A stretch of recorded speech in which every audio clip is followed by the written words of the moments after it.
نحمد نصلی علی رسول الکریم اما بعد فاعوذ باللہ من الشیطان الرجیم بسم اللہ الرحمن الرحیم۔ ہم قرآن مجید کی تفسیر کر رہے ہیں، سورہ یونس پہ پہنچے ہوئے ہیں اور آیت نمبر 45 پر ہیں۔ اعوذ باللہ من الشیطان الرجیم بسم اللہ الرحمن الرحیم۔ یوم یحشرہم کأن لم یلبثوا الا ساعة من النہار یتعارفون بینہم قد خسر الذین کذبوا بلقاء اللہ وما كانوا مہتدین۔ اور جس دن وہ انہیں اکٹھا کرے گا، گویا وہ نہیں ٹھہرے مگر دن کی ایک گھڑی، آپس میں جان پہچان کرتے رہے۔ بے شک وہ لوگ خسارے میں رہے جنہوں نے اللہ کی ملاقات کو جھٹلایا اور وہ راہ پانے والے نہ ہوئے۔ تو اس آیت کا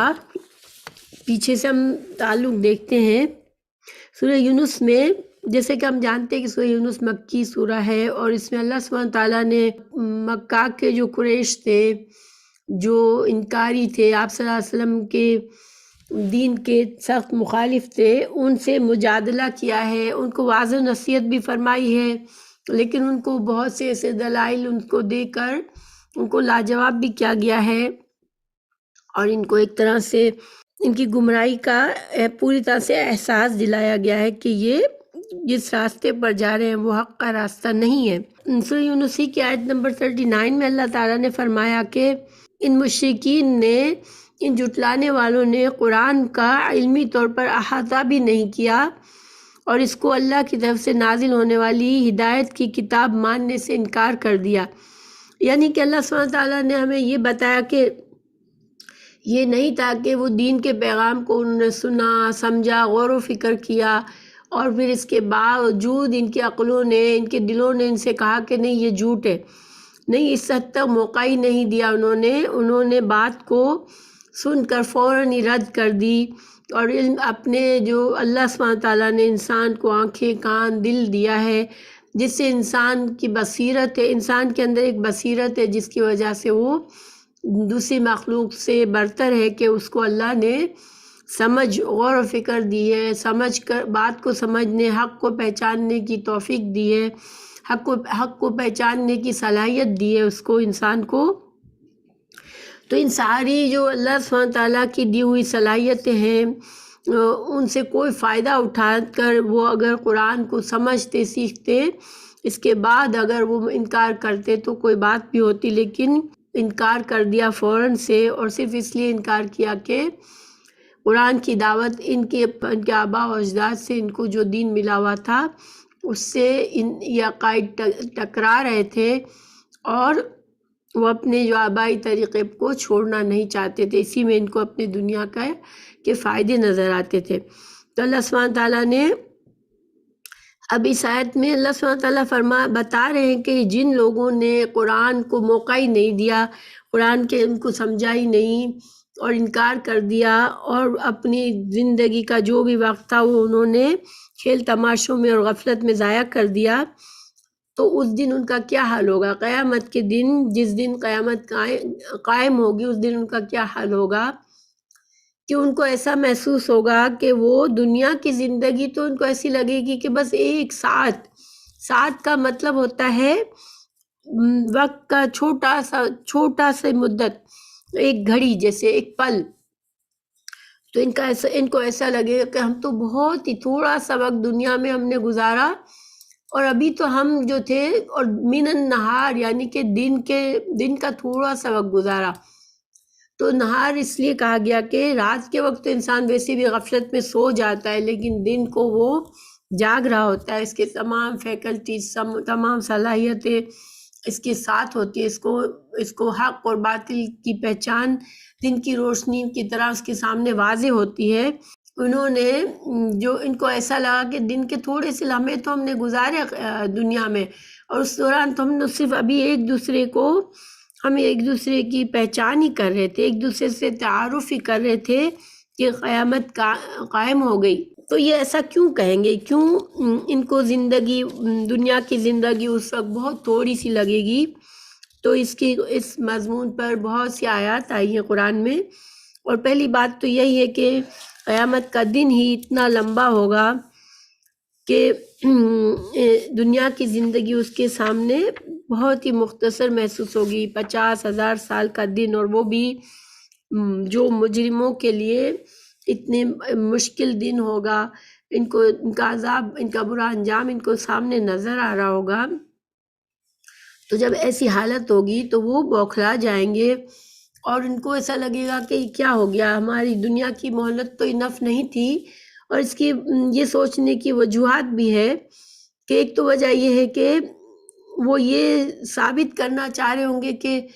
کیا ہم اتنے سے لمحوں کے لیے وہاں رہے، اور اس میں اب ہم سے اس کا حساب لیا جا رہا ہے، اور ہم کو اس کے لیے ہمیں عذاب دیا جائے گا۔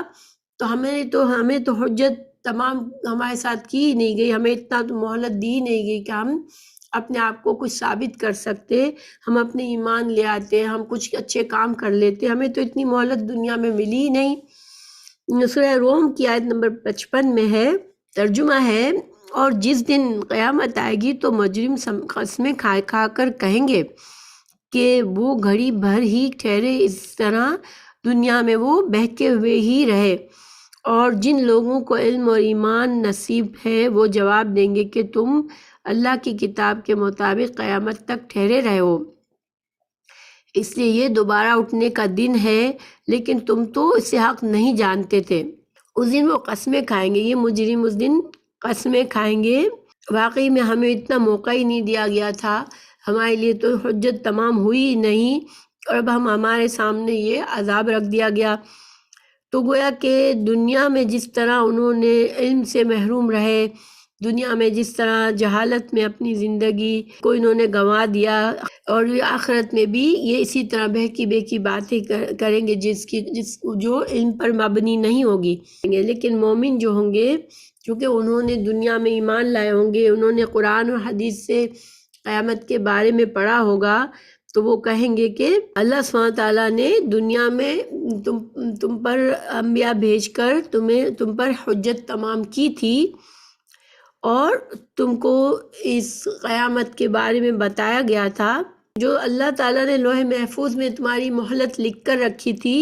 تم اس کے مطابق تم نے اپنی اس مہلت کو پورا کیا، تم اپنی زندگی وہاں پر پوری کر کے آئے ہو۔ سورہ احقاف کی 35 میں ہے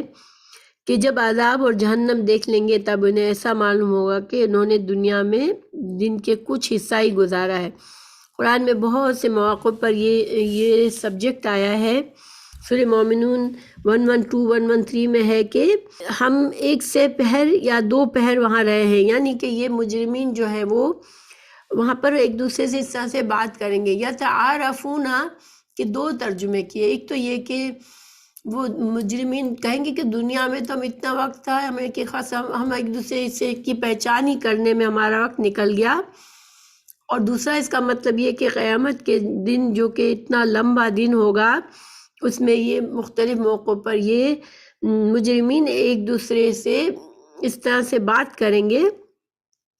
اور ایک دوسرے کو اپنا اپنا اندازہ بتائیں گے۔ کچھ کہیں گے کہ ہم تو صرف 1 سے پہر تک یا 2 پہر تک وہاں رہے ہیں۔ سورہ نازعات 46 میں ہے کہ ہم تو صرف 10 راتیں وہاں رہے ہیں۔ اس آیت میں یہ کہیں گے کہ ہم تو صرف 1 گھڑی رہ کر آئے ہیں۔ تو مطلب یہ قیامت کا چونکہ 50,000 سال کا دن ہوگا، اور اس میں مختلف مجرموں کے درجات مختلف ہوں گے اپنے اپنے احوال کے مطابق، اور پھر ان کے اندازے بھی الگ الگ ہوں گے، تو وہ مختلف لوگ مختلف باتیں کریں گے، اور ان کے مقاصد بھی کچھ اسی طرح ہوں گی کہ یا تو یہ اس بات کو جھٹلا رہے ہوں گے کہ ہمیں اتنا موقع نہیں دیا گیا دنیا میں، دوسرا یہ کہ وہ ایک دوسرے کو گمراہ کر رہے ہوں گے، تو بدحالی میں ہوں گے، جس کے دل میں جو بات آ رہی ہوگی وہ کہہ رہا ہوگا۔ تو اس میں سورہ سبا 31 میں ہے کہ اور کاش تو دیکھے جب یہ ظالم اپنے رب کے پاس کھڑے کیے گئے ہوں گے، ان میں سے ہر ایک دوسرے کی بات رد کر رہا ہوگا، یعنی اگر ایک کہے گا کہ ہم 10 دن رہے تو دوسرا کہے گا نہیں ہم 1 دن رہے ہیں یا 1 دوپہر رہے ہیں، اس طرح سے وہ ایک دوسرے سے کی بات کا انکار کر رہے ہوں گے۔ تو اللہ سبحانہ تعالیٰ نے ہمیں یہاں پر ان کے حال بتا کر ایک طرح سے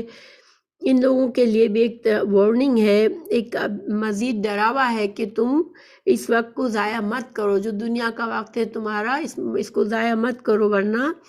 تمہارا یہ حال ہوگا قیامت کے دن۔ اللہ تعالیٰ آگے فرما رہے وَقَدْ خَسِرَ الَّذِينَ كَذَّبُوا بِلِقَاءِ اللَّهِ وَمَا كَانُوا مُهْتَدِينَ۔ اللہ سبحانہ تعالیٰ فرما رہے ہیں کہ یہ خسارہ ایسا خسارہ ہوتا ہے جس میں انسان جو ہے وہ ایسا نقصان جس میں انسان کا سب کچھ چلا جائے، اس کی اصل بھی، اس کا منافع بھی، مکمل نقصان۔ تو دیکھیں دنیا میں بھی انہوں نے ان کی زندگی میں خسارہ ہی ہوا، کیونکہ دنیا کی زندگی انہوں نے بالکل حیوانوں کی طرح گزار دی، صرف اپنی خواہش کے مطابق جو ان کا دل چاہا کر لیا، نہ کسی کے حقوق فرائض کا خیال رکھا، نہ اللہ سبحانہ تعالیٰ کے حق کا خیال رکھا۔ صرف جس طرح سے ایک جانور آتا ہے، کھاتا ہے، پیتا ہے، دنیا میں جو دل چاہتا ہے کرتا ہے اور چلا جاتا ہے، وقت آنے پر مر جاتا ہے، اسی طرح انہوں نے ایک بے اصولی زندگی گزاری، اور آخرت میں بھی ان کا کوئی مقصد نہیں ہوگا سوائے اس کے کہ وہ جہنم کا ایندھن بنیں گے۔ دیکھیں اس کے مقابلے میں جو مسلمان ہیں جنہوں نے اللہ کی فرما برداری میں زندگی گزاری ہوگی، ان کی زندگی کا دنیا میں بھی مقصد ہوتا ہے، دنیا میں ایک با مقصد زندگی گزارتے ہیں، اصولوں پر مبنی زندگی گزارتے ہیں، حقوق فرائض کا خیال رکھتے ہیں، اللہ سبحانہ تعالیٰ کے احکامات پر عمل کرنے کی کوشش کرتے ہیں، اور ایک طرح کی روشنی میں زندگی گزارتے ہیں، اور آخرت میں بھی ان کی زندگی کا مقصد ہوگا خوبصورت زندگی جو ہمیشہ کی زندگی ہوگی، جس میں نعمتیں ہوں گی ان کے لیے، اور وہ اللہ کی نعمتوں کو سمجھیں گے، پہچانیں گے، استعمال کریں گے، اس سے فائدہ اٹھائیں گے، اور خوشیوں والی زندگی گزاریں گے۔ سوال یہ پیدا ہوتا ہے کہ یہ جو ڈراوا ہے یہ تو مشرکین کے لیے ہے، لیکن کیا مسلمان حسرت محسوس کریں گے؟ کیا مسلمانوں کو اس طرح سے قیامت کے دن پریشانی ہوگی کہ میری زندگی کہاں چلی گئی؟ تو یہ ہاں بہت سے ظاہر ہے اس دن کا ایک نام ہے یوم حسرت،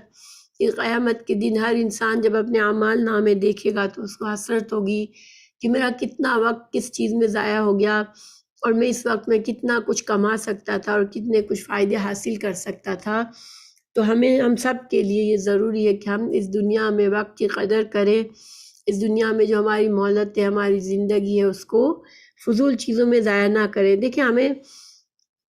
ہمارا ایمان جب بڑھتا ہے، ہم قرآن سے لگے ہوئے ہوتے ہیں، تو ہمارا دل چاہتا ہے ہم اپنے وقت کو اچھی طرح استعمال کریں اور اللہ سے قریب ہو جائیں اس وقت میں۔ لیکن جب ہم اللہ کی کتاب سے دور ہو جاتے ہیں، ایک دوسرے کی نصیحت کرنا چھوڑ دیتے ہیں، ایک دوسرے کو یاد دلانا چھوڑ دیتے ہیں، تو پھر ہم اپنا بہت سارا وقت فضول ضائع کر دیتے ہیں، جس کا ہمیں دنیا میں آخرت میں پھر اس ایسے وقت کے لیے انسان حسرت کرے گا۔ تو پھر اگلی آیت ہے وَإِمَّا نُرِيَنَّكَ بَعْدَ الَّذِي نَعِدُهُمْ أَوْ نَتَوَفَّيَنَّكَ فَإِلَيْنَا مَرْجِعُهُمْ ثُمَّ اللَّهُ شَهِيدٌ عَلَى مَا يَفْعَلُونَ۔ اور اگر ہم آپ کو اپنا کوئی وعدہ دکھا دیں جو ہم ان سے کر رہے ہیں، یا آپ کو فوت کر دیں، تو انہیں لوٹ کر آنا ہمارے ہی پاس ہے، پھر اللہ ان حرکتوں پر شاہد ہے۔ اس کا کیا مطلب ہے اس آیت کا؟ دیکھیں چونکہ مجرمین سے، نہ ماننے والوں کو جب ڈرایا جاتا تھا کہ نہ ماننے والوں کے لیے عذاب ہے، تو وہ ڈرتے نہیں تھے اس عذاب سے کہ ہاں ہم پر بھی عذاب آ سکتا ہے۔ اور دنیا میں یہ انسان کی عادت ہوتی ہے کہ جتنا زیادہ وہ نعمتوں میں گھرا ہوا ہوتا ہے، اتنا ہی اس کے دل میں خوف کم ہوتا ہے، وہ اپنے آپ کو بہت ہی محفوظ میں سمجھتا ہے۔ اسی طرح ان مجرموں نے اپنے آپ کو محفوظ سمجھا دنیا میں، اور عذاب کی جو وعید سنائی جاتی تھی اس کو انہوں نے ہنسی مذاق میں اور استہزاء کرنے میں اس کو اڑا دیا۔ تو اللہ تعالیٰ فرما رہے ہیں یہاں پر رسول اللہ صلی اللہ علیہ وسلم سے کہ ہم جو بھی وعدے کر رہے ہیں، جو بتایا جا رہا ہے کہ نہ ماننے والوں کے لیے برے انجام کی جو خبر دی جا رہی ہے، ہم دکھا سکتے ہیں۔ اللہ تعالیٰ فرما رہا ہے کہ ہم ان کو دکھا سکتے ہیں، دنیا میں بھی آپ صلی اللہ علیہ وسلم جب موجود ہیں ان کے درمیان، اس وقت بھی ہم ان کو عذاب دکھا سکتے ہیں، کچھ عذاب کی جھلکیاں دنیا میں بھی ان کو دکھا سکتے ہیں، اور جب اگر ہم چاہیں تو پہلے آپ کی مہلت پوری ہو جائے گی، ہم آپ کو لے لیں گے اس دنیا سے، تو اس کے بعد بھی ان کو تو ہمارے پاس ہی لوٹنا ہے، اور اللہ سبحانہ تعالیٰ جو ہے وہ ان کے سب کچھ تمام چیزیں جانتا ہے، اللہ تعالیٰ دیکھ رہا ہے وہ جو کر رہے ہیں۔ یہاں پر شہید لفظ شہید جو ہے یہ اصل میں شاہد کے معنی میں، شاہد کا مطلب ہوتا ہے کہ گواہ ہونا، حاضر ہونا، کسی چیز کو دیکھنا، یعنی کہ گواہی کون دیتا ہے؟ جو دیکھ رہا ہوتا ہے۔ تو اللہ تعالیٰ نے فرمایا کہ ہم سب دیکھ رہے ہیں، تو یہاں پر مبالغہ ہے، ٹھیک ہے، شاہد کی جگہ شہید لا کر یہ مبالغہ بتایا گیا کہ اللہ سبحانہ تعالیٰ ایک ایک چیز دیکھ رہا ہے، ان کے ایک ایک فعل کو اللہ سبحانہ تعالیٰ کسی چیز سے غافل نہیں ہے ان کی۔ تو اللہ سبحانہ تعالیٰ نے جیسا کہ اس آیت میں وعدہ کیا جا رہا ہے، اللہ تعالیٰ بتا رہا ہے اپنی قدرت کہ ہم اس پر قادر ہیں، تو دنیا میں اللہ سبحانہ تعالیٰ نے ان کو جو مکہ کے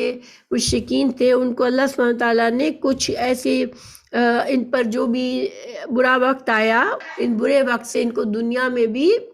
ان کو دکھایا گیا، ان کا اس عذاب کا مزہ چکھایا گیا۔ مثلاً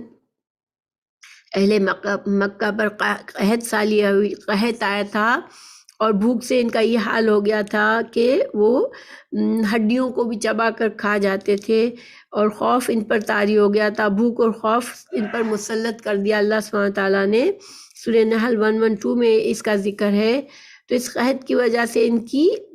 ہڈیاں تک کھا جاتے تھے وہ، اور زمین اور آسمان کے درمیان انہیں ہر طرف دھواں نظر آتا تھا، بھوک سے پیاس سے ان کو ہر طرف دھواں ہی دھواں نظر آتا تھا۔ سورہ دخان آیت نمبر 10 اور 11 میں بھی اس کا ذکر ہے۔ تو پھر جو اس وقت کفار کا سردار ابو سفیان تھا، وہ رسول اللہ صلی اللہ علیہ وسلم کے پاس آیا، اور آپ صلی اللہ علیہ وسلم سے اس نے اس طرح سے درخواست کی کہ آپ ہمارے لیے دعا کریں۔ اس نے کہا، اے محمد صلی اللہ علیہ وسلم، بے شک تیری قوم کے لوگ ہلاک ہو گئے، بس آپ اللہ تعالیٰ سے دعا کریں کہ وہ اس مصیبت کو دور کر دے۔ تو آپ نے دعا فرمائی تھی۔ تو دیکھیں اس وقت یہ کہہ رہا ہے، اس وقت اس نے کہا کہ تیری قوم کے، یعنی آپ صلی اللہ علیہ وسلم کو ایک طرح سے یہ احساس دلایا کہ یہ تو آپ ہی کی قوم ہے جو کہ اب قحط سالی کا نشانہ ہو گئی ہے اور ہلاک ہو رہی ہے، تو آپ دعا کریں ان کے لیے۔ رسول اللہ صلی اللہ علیہ وسلم نے دعا فرمائی تھی ان کے لیے، جس سے اللہ تعالیٰ نے ان سے اس قحط کو ٹال دیا تھا۔ اسی طرح بدر کی جنگ میں ان کے بڑے بڑے سردار مارے گئے، اور صرف مٹھی بھر مسلمانوں نے ان کے بڑے پورے مسلح لشکر کو اس بری طرح سے ہرایا۔ اللہ تعالیٰ نے فرشتے نازل فرمائے تھے، اور ایک جو بہت ہی زیادہ سرکش قسم کا سردار تھا، جس نے اسلام کے سخت دشمن تھا، وہ اس کو ایک ایک کو سزا دی گئی، ایک ایک کو ہلاک کر دیا گیا۔ 70 بڑے بڑے لوگ مارے گئے تھے اس وقت۔ اور اسی طرح احد کی جنگ میں، جنگ خندق پہ بھی ان کا بڑا لشکر آیا تھا، اور مدینہ کو گھیر کے رکھا تھا، اور مدینہ کی جیسے مسلمانوں کی تعداد ان سے 1/3 سے بھی کم تھی، لیکن اللہ سبحانہ تعالیٰ نے ایسا طوفان بھیجا کہ ان کے پورے لشکر کو ادھر سے ادھر کر کے رکھ دیا، اور وہ آپ صلی اللہ علیہ وسلم نے خندق بنا لی تھی مدینہ کے گرد، تو وہ کچھ بھی نہ بگاڑ سکے اور واپس چلے گئے تھے۔ اسی طرح صلح حدیبیہ جو تھی، وہ آپ صلی اللہ علیہ وسلم کے ساتھ انہوں نے صلح کا معاہدہ کیا تھا، لیکن وہ بھی ان کی ساری شرائط انہی کے، حالانکہ بظاہر وہ ساری شرائط انہوں نے ایسی رکھی تھی جو ان کے فائدے کی ہو، لیکن ہر شرط ان کے اوپر الٹی پڑ گئی۔ اسی طرح مکہ فتح کروایا اللہ تعالیٰ نے، پھر خیبر کو مسلمانوں کو خیبر فتح کروایا، اور پورے جزیرہ عرب میں رسول اللہ صلی اللہ علیہ وسلم کی زندگی میں ہی اسلام جو ہے وہ پھیل گیا سارے جزیرہ عرب میں، اور شرک کو ختم کر دیا گیا۔ تو یہ سارے کچھ وعدے اللہ تعالیٰ نے بتا دیے رسول اللہ صلی اللہ علیہ وسلم کی زندگی میں ہی، کہ یہ جو مشرکین تھے، جو سخت دشمن تھے، ان کو کس بری طرح سے انہوں نے مار کھائی. لیکن اللہ سبحانہ تعالیٰ نے جب کچھ وعدے جو اللہ تعالیٰ یہاں فرما رہے کہ نَتَوَفَّيَنَّكَ، کہ آپ کو وفات کر دے ہم، آپ کی وفات کے بعد ہم جو ہے ان کا معاملہ ابھی بھی اللہ ہی کے ہاتھ میں ہے. تو اس کے بعد بھی رسول اللہ صلی اللہ علیہ وسلم کے انتقال کے بعد بھی جو خلفائے راشدین کے زمانے میں اسلام کو اللہ تعالیٰ نے غلبہ دیا اور مشرکین کے مقابلے میں اسلام کی حکومت کو مضبوط فرمایا. تو یہ سارے وعدے ان کے لیے دنیا میں بھی تھے، دنیا میں بھی اللہ تعالیٰ کی بات پوری ہوئی عذاب کی، اور آخرت میں بھی ان کے ساتھ عذاب کا وعدہ پورا ہوا. پھر اللہ تعالیٰ فرما رہا ہے وَلِكُلِّ أُمَّةٍ رَسُولٌ فَإِذَا جَاءَ رَسُولُهُ قُضِيَ بَيْنَهُم بِالْقِسْطِ وَهُمْ لَا يُظْلَمُونَ. اور ہر امت کے لیے ایک پیغام پہنچانے والا ہے، تو جب ان کا پیغام پہنچانے والا آتا ہے تو ان کے درمیان انصاف کے ساتھ فیصلہ کر دیا جاتا ہے اور وہ ظلم نہیں کیا کرتے. تو دیکھیں انسان شروع سے انسانوں کی دو قسمیں ہیں، کچھ جو ہے اللہ سبحانہ تعالیٰ کے فرما بردار بن کے رہتے ہیں، اور کچھ دنیا میں اپنی منمانی کی زندگی گزارتے ہیں، دنیا میں گمراہ ہو کر زندگی کا وقت پورا کر دیتے ہیں، لیکن پھر آخرت میں ان کو عذاب ملتا ہے. لیکن اللہ تعالیٰ یہاں پر اپنا ایک طریقہ بتا رہے ہیں کہ اللہ سبحانہ تعالیٰ یہ نہیں ہے کہ اللہ تعالیٰ انجانے میں لوگوں کو کچھ پتہ ہی نہیں ہے اور اللہ تعالیٰ قیامت کے دن ان کو سزا دیتا ہے. اللہ سبحانہ تعالیٰ نے ہر امت میں الگ الگ رسول مبعوث فرمائے. تو دیکھیں رسول اللہ صلی اللہ علیہ وسلم کے زمانے سے پہلے جو دنیا کا حال تھا، تو دنیا میں دوریاں تھی، دنیا میں ایک جگہ سے دوسری جگہ اتنا زیادہ جڑا ہوا نہیں تھا جیسے آج جو ہے وہ ٹیکنالوجی کا دور ہے کہ ایک دنیا پوری بس ایک جگہ بن گئی ہے، ایک دنیا کے ایک کونے کی خبریں ایک لمحے میں دوسرے تک پہنچ جاتی ہیں. تو جب دنیا میں ایسے حالات نہیں تھے تو اللہ سبحانہ تعالیٰ نے ہر امت کے لیے الگ الگ رسول مبعوث فرمائے تھے، اور جب ان کے رسول آ جاتے تو پھر جو بدعمال لوگ ہوتے تھے ان کی مہلت جو ہے وہ ختم ہو جاتی تھی. اگر جتنی کچھ انہوں نے بدعمال یا رسولوں سے پہلے کر دی، ان کے رسولوں کے آنے سے پہلے کر لی، اور رسولوں کا انکار کر کے بعد میں بھی اپنے برے اعمال پر قائم رہے، تو پھر ان کی حجت تمام ہو گئی اور ان کو دنیا سے ہلاک کر لیا گیا، ان کو اٹھا لیا گیا. لیکن رسول اللہ صلی اللہ علیہ وسلم چونکہ اب اللہ تعالیٰ کا علم ہے، اللہ تعالیٰ ہر چیز کا علم رکھتا ہے، اللہ تعالیٰ کو معلوم تھا کہ اب دنیا بس ایک ہو جائے گی، ساری دنیا جو ہے وہ اس طرح سے ایک دوسرے سے جڑی ہوئی ہوگی کہ آپ صلی اللہ علیہ وسلم ہی کو آخری نبی کے طور پر ساری دنیا کے لیے رسول منتخب کیا گیا. اور اب جو ہے آپ صلی اللہ علیہ وسلم کے آنے کے بعد جو ہے دنیا میں کہیں بھی کوئی بھی ہے وہ اس کو رسول اللہ صلی اللہ علیہ وسلم پر ایمان لانا ضروری ہے اپنی آخرت کی فلاح کے لیے. پھر اس سے ہمیں یہ بھی پتہ چلتا ہے کہ آپ صلی اللہ علیہ وسلم کے بعد جو امت مسلمہ کے جو لوگ ہیں جن تک پیغام پہنچا، ان کی ذمہ داری یہ بھی ہے کہ وہ دوسروں تک بھی پیغام پہنچاتے رہیں، دین کا پیغام ہر جگہ پہنچائے، تاکہ یہ اللہ تعالیٰ کی حجت تمام ہو جائے لوگوں پر کہ ہر انسان کو حق کا پیغام مل جائے. اس کے بعد وہ چاہے تو اس کو انکار کرے تو پھر وہ حجت اور دلیل کے ساتھ وہ اپنے برے انجام کو پہنچے گا، اور جو قبول کرے گا وہ ایک حجت اور دلیل کے ساتھ کامیاب ہوگا اور آخرت کے فائدے اٹھائے گا. اور آخرت میں اللہ سبحانہ تعالیٰ جو ہے وہ انصاف سے فیصلہ فرمائے گا، ہر انسان کو، ہر قوم کو وہی ملے گا جو وہ اس نے اپنے لیے دنیا کی زندگی میں کر کے وہ آیا تھا. یہ جو مضمون ہے وَلِكُلِّ أُمَّةٍ رَسُولٌ، ہر امت کے لیے ایک رسول ہے، وہ قرآن دوسری جگہوں پر بھی قرآن میں اس کو ذکر فرمایا گیا ہے. سورہ النساء 41 میں اللہ تعالیٰ نے فرمایا پھر کیا حال ہوگا جب ہم ہر امت سے ایک گواہ لائیں گے اور تجھے ان لوگوں پر گواہ لائیں گے. اور دوسری جگہ فرمایا سورہ زمر 69 میں، اور زمین اپنے رب کے نور کے ساتھ روشن ہو جائے گی اور لکھا ہوا سامنے رکھا جائے گا، اور نبی اور گواہ لائے جائیں گے، اور ان کے درمیان حق کے ساتھ فیصلہ کر دیا جائے گا، اور ان پر ظلم نہیں کیا جائے گا۔ تو ان سب باتوں کا کیا پتہ چلتا ہے کہ اللہ سبحانہ تعالیٰ بغیر دلیل کے کسی پر ظلم نہیں ہوگا، بغیر دلیل کے کسی کو سزا نہیں دی جائے گی۔ اور انبیاء کرام نے اور دین کا حق کا پیغام پہنچانے والے گواہی دیں گے اللہ کے سامنے کہ یا اللہ ہم نے پہنچائی تھی بات،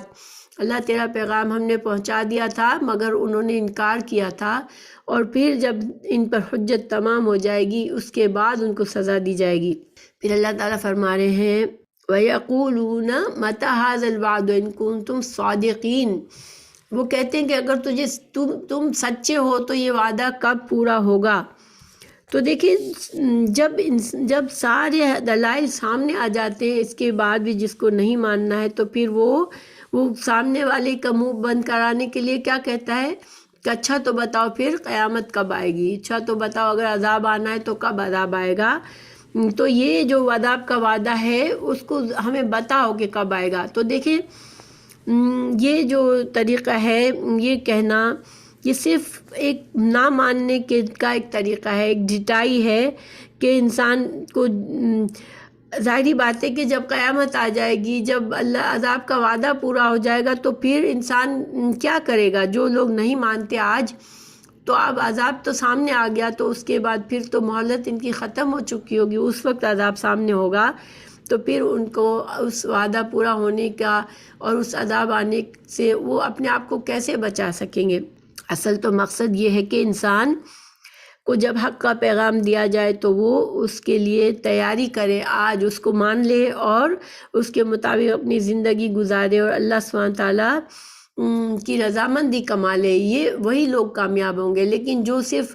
اس کو نہیں ماننا چاہتے وہ اس طرح کی باتیں کرتے رہتے ہیں کہ کب ہوگا، اچھا بتاؤ کب ہوگا،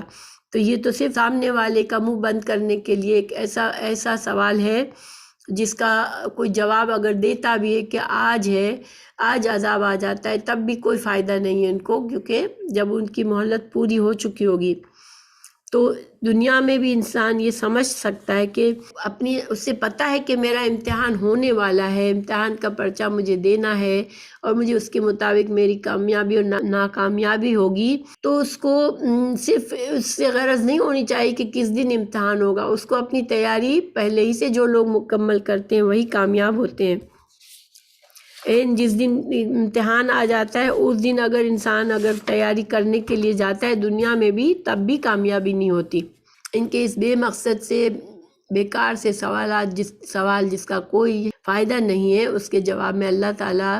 نے اپنے پیارے رسول کو سکھایا قل، آپ کہہ دیجئے لا املک لنفسی ضرا ولا نفعا الا ما شاء اللہ، کیا آپ ان سے کہہ دیں کہ میرا کام تو صرف پہنچانا ہے، مجھے تو اتنا بھی اختیار نہیں ہے کہ میں خود اپنے لیے کچھ نفع جمع کر لوں، میں اپنا ذاتی کوئی نفع یا نقصان کا بھی مجھے اختیار نہیں ہے، مگر جو کچھ اللہ چاہے۔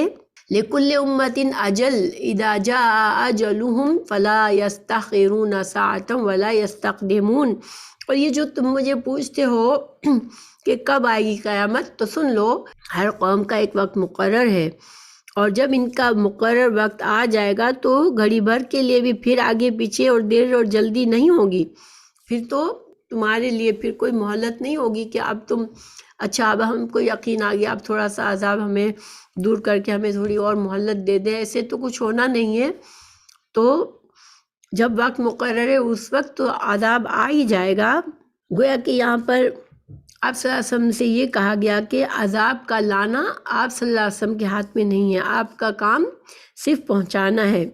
سورہ انعام کی آیت نمبر 57-58 میں بھی یہ مضمون بیان کیا گیا ہے کہ عذاب لانا اور کسی کی مہلت کو ختم کرنا یہ صرف اللہ کے ہاتھ میں ہے، اللہ ہی جانتا ہے کہ کب تک کس کے پاس مہلت ہے۔ سورہ انعام کی آیت کا ترجمہ ہے، یعنی مجھے اللہ کی شریعت کی جو وحی کے ذریعے میرے پاس آئی ہے بصیرت حاصل ہے، اور تم نے اللہ کی بھیجی ہوئی وحی جھٹلا دی ہے۔ یاد رکھو تم جس عذاب کی جلدی مچا رہے ہو وہ میرے اختیار میں نہیں ہے، بلکہ اللہ کے اختیار میں ہے، خواہ وہ اسے جلدی لے آئے یا دیر میں، اور اس کی اپنی عظیم حکمت سے کوئی مدت مقرر فرما دے، کیونکہ حکم اللہ ہی کا چلتا ہے۔ اسی لیے فرمایا کہ اللہ حق بیان کرتا ہے اور اللہ بہترین فیصلہ کرنے والا ہے، اور اللہ ہی جانتا ہے دنیا لوگوں کے معاملات کو، کس کے لیے کیا بہتر ہے، کس کا وقت کتنا ہے، یہ سب کچھ اللہ کے ہاتھ میں ہے۔ پھر سورہ انعام کی آیت نمبر 58 کا ترجمہ ہے، یعنی اگر عذاب کا معاملہ میرے اختیار میں ہوتا تو میں مجرموں کو عذاب میں مبتلا کر دیتا، اور اللہ ظالموں کو خوب جانتا ہے۔ جب کافر لوگ آپ صلی اللہ علیہ وسلم سے بار بار مطالبہ کر رہے تھے کہ آپ اگر سچے ہو تو عذاب لا کر دکھا دو، عذاب لا کر دکھا دو، تو اگر آپ صلی اللہ علیہ وسلم کے اختیار میں ہوتا تو آپ لے آتے اس کو، لیکن اللہ ہی قادر مطلق ہے، اللہ سبحانہ تعالیٰ ہی تمام معاملات کا فیصلہ صرف اللہ ہی کے ہاتھ میں ہے۔ دیکھیے رسولوں کا کام پہنچانا ہوتا ہے۔ سورہ جنگ احد کا واقعہ ہے کہ جب رسول اللہ صلی اللہ علیہ وسلم کو زخمی کر دیا مشرکین نے، اور آپ صلی اللہ علیہ وسلم کو بہت دکھ ہوا کہ یہ میری قوم کیا کر رہی ہے، اگر یہ اپنے نبی کے ساتھ ایسا سلوک کر رہی ہے تو پھر ان کا کیا انجام ہوگا، اب کیسے اللہ ان کو ہدایت دے گا۔ رسول اللہ صلی اللہ علیہ وسلم کے منہ سے نکلا کہ اللہ ان کو کیسے ہدایت دے گا جب یہ اپنے رسول کے ساتھ ایسا معاملہ کرتے ہیں۔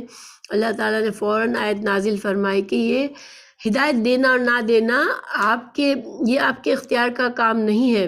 یہ اللہ ہی کی مرضی، اللہ جسے چاہے ہدایت دے دے، اور اللہ تعالیٰ جو ہے وہ اپنے حکمت سے دیتا ہے۔ اسی وجہ سے جب جنگ احد میں جو مجرمین تھے ان میں سے بہت سے لوگ بڑے بڑے مجرم بھی مسلمان ہوئے، اور اللہ نے انہیں ہدایت دے دی، اور یہ بڑے نیک مسلمان بن گئے، اور ایمان پر ان کا خاتمہ ہوا۔ تو گویا انبیاء کرام جو ہیں وہ ان کا مقصد ہدایت پہنچانا ہوتا ہے۔ اللہ تعالیٰ نے ان کو وہ اختیار نہیں دیے کہ کسی کو زبردستی ہدایت پر چلائیں یا کسی کی مہلت کو ختم کر دیں۔ اور جو لوگ دیکھیں یہاں پر ایک عقیدے کے لیے بھی اصلاح ہے کہ بہت سے لوگ رسول اللہ صلی اللہ علیہ وسلم کی شان میں بہت غلو کرتے ہیں، اور آپ صلی اللہ علیہ وسلم کو حاضر ناظر، اور آپ صلی اللہ علیہ وسلم کو کے دربار میں ہاتھ پھیلانا، رسول اللہ صلی اللہ علیہ وسلم کا مقام ہے جو درجہ ہے بہت بلند ترین درجہ ہے، سب انسانوں میں بلند درجہ اللہ نے ان کو نصیب فرمایا ہے، اور ہم سب مسلمانوں کو رسول اللہ صلی اللہ علیہ وسلم سے محبت، اپنے جان مال، اپنے اولاد، اپنے گھر والوں سے زیادہ، اپنی جان سے زیادہ محبت کرنے کے لیے کہا گیا ہے، لیکن محبت میں غلو کر کے کسی کے مقام سے زیادہ عالم الغیب کسی کو بنا دینا، کسی کو حاضر ناظر بنا دینا، کسی کو مشکل کشا بنا دینا، یہ جو چیزیں ہیں یہ عقیدہ یہ صحیح نہیں ہے۔ اللہ سبحانہ تعالیٰ ہی کے ہاتھ میں اختیارات ہیں۔ اللہ تعالیٰ اپنے نیک بندوں کو جو عزت دیتا ہے ہمیں اس حد تک ان عزت کو سمجھنا چاہیے اور اس مقام کو سمجھنا چاہیے، مگر کسی کو اللہ کے ساتھ ملا دینا، اللہ کی صفات کسی کے اندر سمجھ لینا تو یہ شرک ہو جاتا ہے۔ اور نہ صرف یہ بلکہ اس آیت نمبر 49 میں جو کہ اللہ سبحانہ تعالیٰ نے اپنے پیارے نبی جو کہ تمام انبیاء کرام کے سردار ہیں اور تمام انبیاء سے افضل ہیں، اللہ تعالیٰ نے یہ بات آپ صلی اللہ علیہ وسلم سے کہلوائی کہ میں اپنے لیے بھی، اپنی ذات کے لیے بھی کسی نقصان یا نفع کا مالک نہیں ہوں۔ تو اس کا مطلب ہے کہ انسان جو لوگ یہ عقیدہ رکھتے ہیں کہ کوئی ولی ہے یا کوئی امام ہے، کوئی پیر ہے یا کوئی دوسری ہستی ہے جو ان کو نفع نقصان پہنچا سکتی ہے، نفع نقصان کا مالک ہے، یا کوئی ولی اللہ ہے جو اللہ کے چاہتے نہ چاہتے بھی ان کی مشکلات کو حل کر دے گا، ان کو غیب سے مدد کر دے گا، تو یہ سارے جو ہے وہ ہمیں سوچنے والی بات ہے کہ انسان جو قبروں پر جاتے ہیں، خود کو مسلمان کہتے ہیں، قبروں پر جا کر جھکتے ہیں، اپنی مرادیں طلب کرتے ہیں، تو یہ ساری ہستیاں جو ہیں وہ اپنی جان کے بھی، اپنے معاملے میں بھی کوئی نفع نقصان کا حق نہیں رکھتی ہیں، اور یہ کہنے میں کوئی آپ صلی اللہ علیہ وسلم کی شان میں کے خلاف بات نہیں ہے، کیونکہ اللہ تعالیٰ نے خود یہ بات کہلوائی ہے رسول اللہ صلی اللہ علیہ وسلم سے۔ تو شفاعت کے لیے بھی انسان کو غلط عقائد نہیں بنانے چاہیے، نہ ہی دنیا میں اپنی حاجتوں کے لیے کسی کو حاجت روا سمجھنا۔ یہ ساری چیزیں جو ہیں وہ ایسی ہے کہ انسان کو تباہ کرنے والی ہے۔ اور پھر دیکھیں کہ مشرک تو مشرک ہوتے ہیں، لیکن جب ایک خود کو مسلمان کہنے والا اس طرح کے غلط عقائد میں پڑ جاتا ہے تو وہ تو اپنے ان کاموں کو اچھا سمجھتا ہے، خوبصورت سمجھتا ہے۔ اللہ تعالیٰ نے سورہ کہف آیت نمبر 104 میں فرمایا کہ انہم یحسنون صنعا، کہ یہ تو بڑا نیک کام سمجھ کر کرتے ہیں۔ دیکھیں آج جو لوگ درگاہوں پر جاتے ہیں وہ بڑا خود کو یہ سمجھتے ہیں کہ بہت نیکی کا کام کر رہے ہیں، ایسی نعتیں پڑھتے ہیں جس میں بہت زیادہ غلو ہے، جس میں شرکیہ الفاظ ہیں، وہ پڑھ کے وہ سمجھتے ہیں وہ بہت عبادت کر رہے ہیں۔ تو وہ پھر جب انسان ایک گناہ کو عبادت سمجھ کے کر رہا ہوتا ہے تو وہ اپنی اصلاح بھی نہیں کر پاتا۔ تو اللہ سبحانہ تعالیٰ ہمیں ان غلط چیزوں سے محفوظ رکھے۔ پھر اللہ تعالیٰ نے فرمایا قُلْ أَرَأَيْتُمْ إِنْ أَتَاكُمْ عَذَابُهُ بَيَاتًا أَوْ نَهَارًا مَاذَا يَسْتَعْجِلُ مِنْهُ الْمُجْرِمُونَ، آپ پوچھیں کہ ذرا یہ تو بتاؤ اگر رات میں یا دن میں تم پر اللہ کا عذاب آ جائے تو کیا ہو، کس وجہ سے یہ مجرم جلدی مچا رہے ہیں۔ تو بیاتن، بیت کا مطلب ہوتا ہے گھر، ٹھیک ہے، تو بیاتن کا مطلب رات گزارنا، کیونکہ انسان رات گھر میں گزارتا ہے۔ تو کیونکہ یہ بار بار سوال کرتے تھے متا حاضل وعدوں کہ یہ جو وعدہ آپ کر رہے ہیں یہ عذاب کا وہ کب پورا ہوگا، تو اللہ سبحانہ تعالیٰ ان سے سوال کرنے کو فرما رہے ہیں کہ ان سے پوچھے کہ اچھا اگر تم پوچھتے ہو عذاب کی اتنی جلدی مچا رہے ہو، عذاب کب آئے گا پوچھتے ہو، تو فرض کرو کہ رات کو تم سوئے ہوئے ہو اور اچانک عذاب آ گیا اللہ کا، تم پر آفت پڑ گئی، یا دن کو تم اپنے معاملات میں مصروف ہو اور اچانک سے عذاب آ گیا، تو تم کیا کر لو گے؟ یعنی تم پوچھتے تو ہو لیکن کیا کرو گے تم اس وقت عذاب، کیونکہ اللہ تعالیٰ کا قاعدہ تو یہ ہے، اللہ کا قانون تو یہ ہے کہ جب عذاب آ جاتا ہے، جب موت کے فرشتے انسان کو نظر آ جاتے ہیں، جب اتنا واضح نشانی آ جاتی ہے تو پھر قیامت قائم ہو گئی، کسی کی موت آ گئی، فرشتے سامنے کھڑے ہیں، تو اس وقت کا ایمان تو کچھ کام نہیں آتا، نہ اس وقت کا کہ اچھے کام نیک کام کسی کام میں آتے ہیں، کیونکہ ایمان لانا جو ہے وہ غیب پر ایمان لانا ہے۔ جب تک ہماری مہلت ہے، جب تک ہمارے سامنے موت کے فرشتے نہیں کھڑے ہوئے ہیں، اس وقت ہمارے پاس مہلت ہے۔ جب قیامت کی واضح نشانیاں سامنے آ جائیں گی، جب عذاب سامنے آ جائے گا، تو اس وقت انسان کو یقیناً اس وقت ایمان لے آئے گا، وہ ہر انسان ایمان لے آئے گا، لیکن اس وقت کا ایمان فائدہ کسی کو بھی نہیں دے گا۔ تو پھر تم کیوں جلدی کر رہے ہو، تم کیوں بار بار عذاب کا مطالبہ کرتے ہو؟ اللہ تعالیٰ نے مزید وضاحت فرمائی اگلی آیت میں کہ کیا ہوگا جب عذاب آئے گا تو کیا ہوگا۔ ثم اذا ما وقع آمنتم به الآن وقد کنتم به تستعجلون، آپ پوچھے کہ ذرا یہ تو بتاؤ کہ اگر رات میں یا دن میں تم پر اللہ کا عذاب آ جائے تو کیا ہو، کس وجہ سے یہ مجرم جلدی مچا رہے ہیں۔ پھر جس وقت عذاب آ جائے گا، یہاں یہ اس آیت کا ترجمہ ہے کہ ثم پھر اذا ما وقع، کہ پھر جس وقت عذاب آ جائے گا تب تم ایمان لاؤ گے۔ آمنتم بہی، اللہ تعالیٰ پوچھے کہ عذاب سامنے ہوگا، جب آئے گا تو اس وقت کیا ایمان لے آؤ گے تم؟ تو ضرور اس وقت تو سبھی ایمان لے آئیں گے، اس وقت انسان کے پاس اب کوئی چارہ ہی نہیں ہوگا ایمان لانے کے سوا۔ فرعون بھی لایا تھا ایمان، جب وہ غرق ہونے لگا اس نے کہا کہ میں موسیٰ اور ہارون کے رب پر ایمان لاتا ہوں، لیکن اس کو اس وقت کا ایمان کام نہیں آیا۔ اللہ تعالیٰ فرما رہے آلانا، اب ایمان لائے ہو تم، اب جب کہ عذاب آ گیا اس وقت تم ایمان لائے ہو۔ وقد کنتم بہ تستعجلون، تو تم اب کیوں ایمان، اب کیا فائدہ تمہارا، تم تو عذاب کی جلدی مچا رہے تھے پہلے، جب تمہارے پاس مہلت تھی تو اس وقت تم کچھ کرنے کے بجائے، اپنے لیے کچھ کمانے کے بجائے تم تو غلط مطالبات کرتے تھے کہ بس عذاب کو لے آؤ۔ تو عذاب کو مانگتے، اصل میں وہ عذاب لانے کے لیے نہیں کہتے تھے، مگر ایک طرح سے یہ ان کا تکبر تھا، وہ وہ انکار ہی تھے، اس لیے کہتے تھے کہ اچھا عذاب دکھا دو چلو. یہ ایک استہزاء تھا، ایک حقارت کمتر بنانے آپ صلی اللہ علیہ وسلم کی بات کو، ایمان کی حق کی باتوں کو کمتر کرنے کے لیے وہ اس طرح کرتے تھے. تو اس ٹاپک کو، اس مضمون کو بہت جگہوں پہ قرآن میں لایا گیا ہے. سورہ مومن میں آیت 84 85 میں، سورہ یونس 90 91 میں، سورہ نساء 18 میں. تو اللہ تعالیٰ نے یہ ساری آیات میں بتا کر یہی مقصد یہی ہے کہ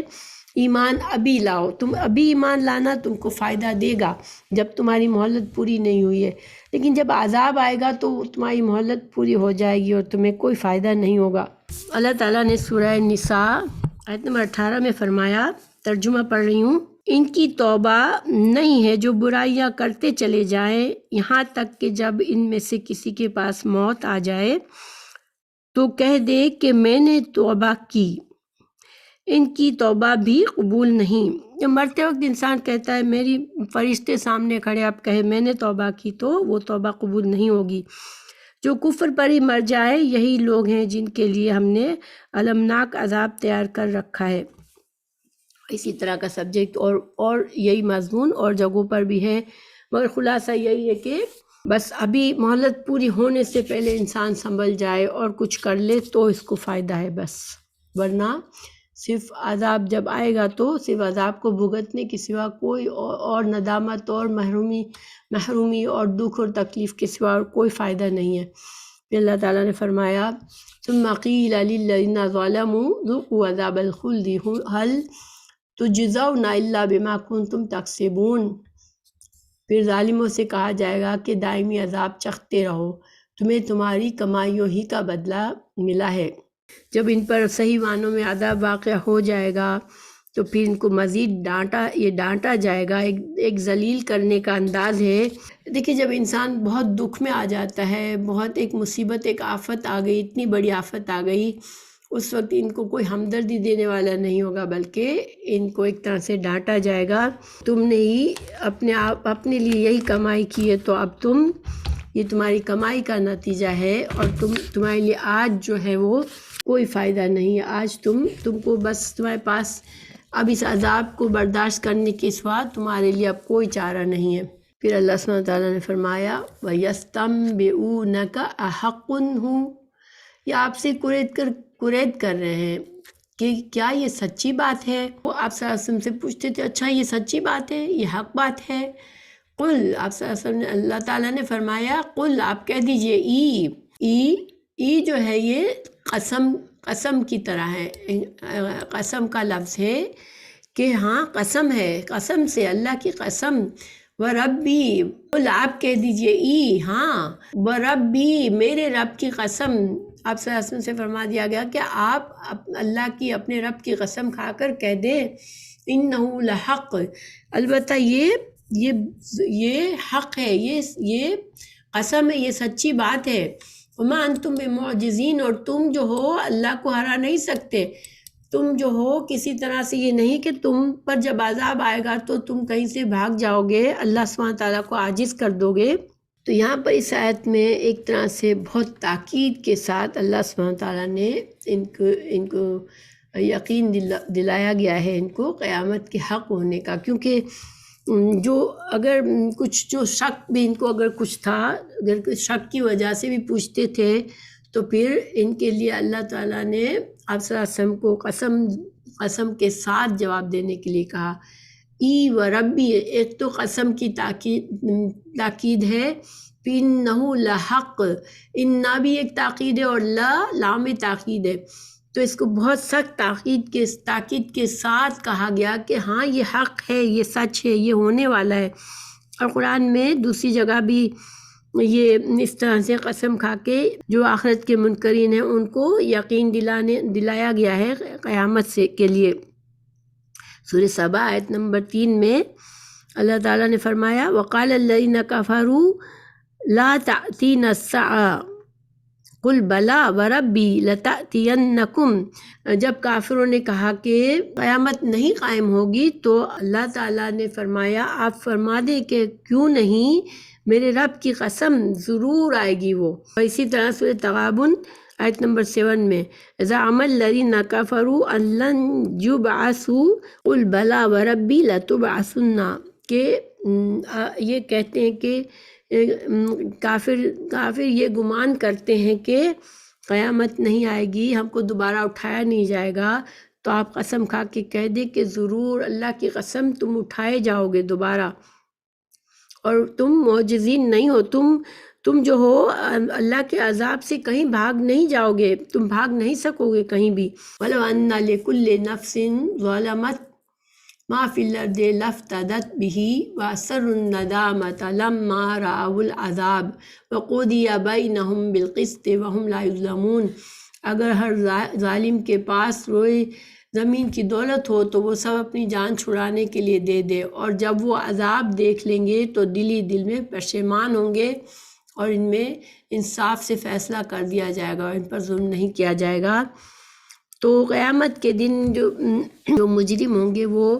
ان کی خواہش ہوگی کہ ان کے پاس جو بھی کچھ ہو، اگر دنیا بھر کی کوئی چیز بھی ہو تو فدیہ میں دے دے اور اپنے آپ کو عذاب سے بچا لے۔ دنیا میں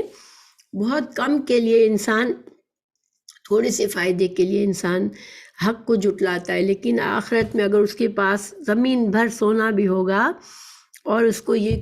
عذاب سے اپنے آپ کو چھڑا سکتا ہوگا تو اس سونے کی وہ پرواہ نہیں کرے گا اور وہ اس کو دے دے گا، مگر اس دن تو کوئی کسی کو کچھ بھی نہیں فائدہ دے سکتا، نہ انسان